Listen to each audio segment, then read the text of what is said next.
Welcome to our channel. Today we how to back up your business card designs in Canva step by step clearly. Open Canva and log into your account. Navigate to the Your Projects section on the home page. Locate the business card design you want to back up. Click on the design to open it in the editor. Once the design is open, go to the top right corner of the editor. Click on the Share button. In the drop-down menu, select Download. Choose the file type you prefer for your backup. For high-quality prints, select PDF print. If you want a digital copy, choose PNG or JPG. Adjust any settings, such as the size and quality. Click on the Download button to save the file to your computer. Choose a designated folder on your computer for easy access.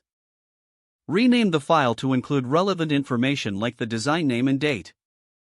If you have multiple designs, repeat the process for each one. Consider backing up your designs to a cloud storage service for extra security. Log in to your chosen cloud storage account.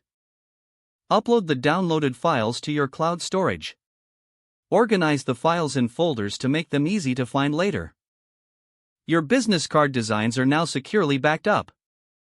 If the page does not load, refresh the browser or try again in a private or incognito window.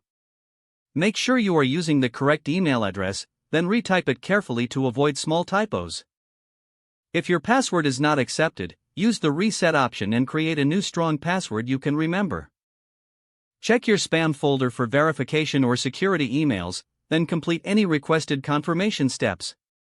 Enable two-factor authentication if available to improve account security and reduce unauthorized access risk.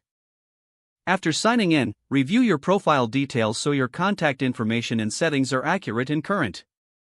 If you see an error message, note it down and try again after restarting your device and internet connection. Log out when you finish, especially on shared devices, to keep your account and payment information secure. If the page does not load, refresh the browser or try again in a private or incognito window. Don't forget to like this video and subscribe to our channel for more step-by-step tech guides.